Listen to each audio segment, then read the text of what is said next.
So Lewis Hamilton is probably going to need a new power unit. If you listen to the GPFans Steward Room podcast, you heard us talking about this, and I suggest that you go back and listen. The remaining tracks look to mainly be Red Bull favoured tracks, and Max Verstappen is keen to chase down as quickly as possible that 2-point advantage that the 7-time world champion holds over him in the Drivers' World Championship standings.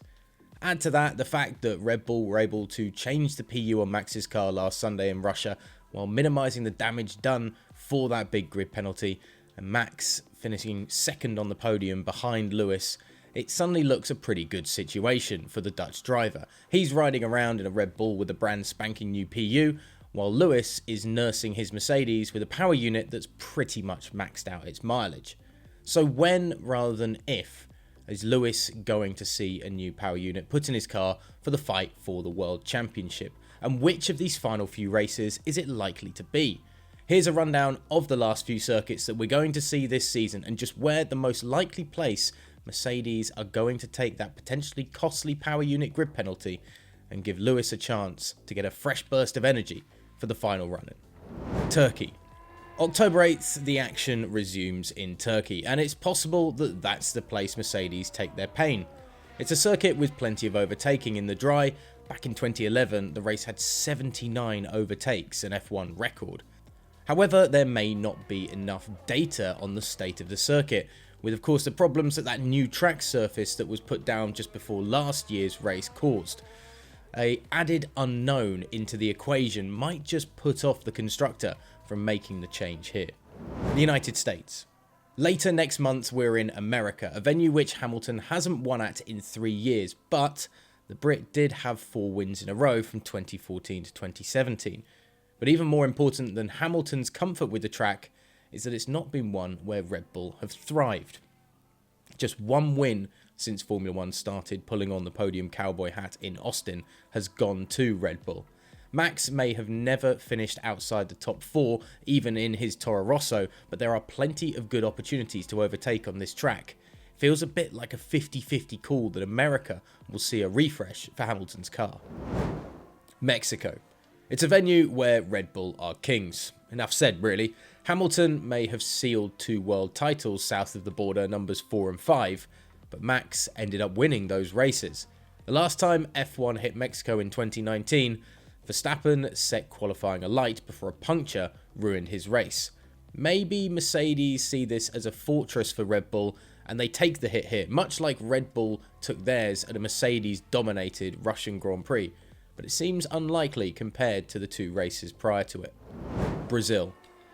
After Mexico, the triple header continues to the sandwich filling in Brazil.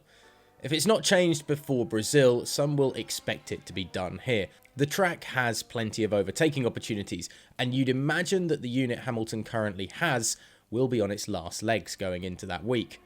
The one put-off could be the weather, because that's a big factor in Sao Paulo.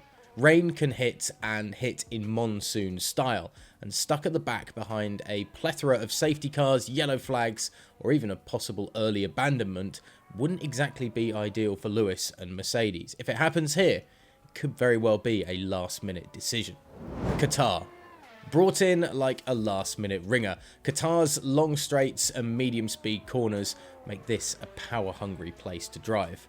I mean, a 1 kilometre straight on the finish, rev lights are going to be glowing at their maximum.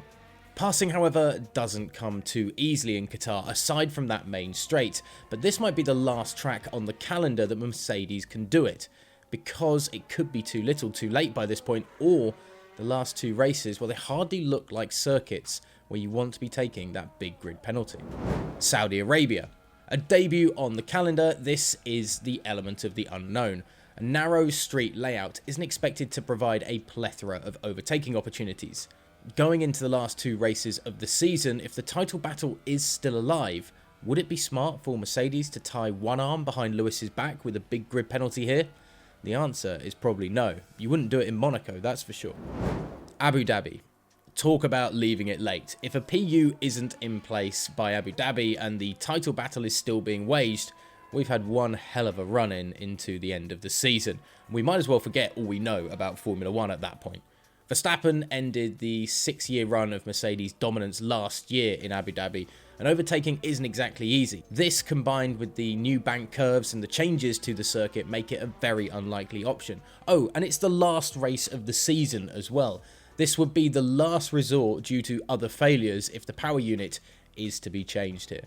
So which race do you think Mercedes are likely to take their hit? Are we going to see it coming in Turkey in about a week's time, or will it be further down the line at more dominant Red Bull tracks? Let us know your thoughts in the comments section below, and as always, hit that subscribe button to stay up to date with everything we do here at GP Fans.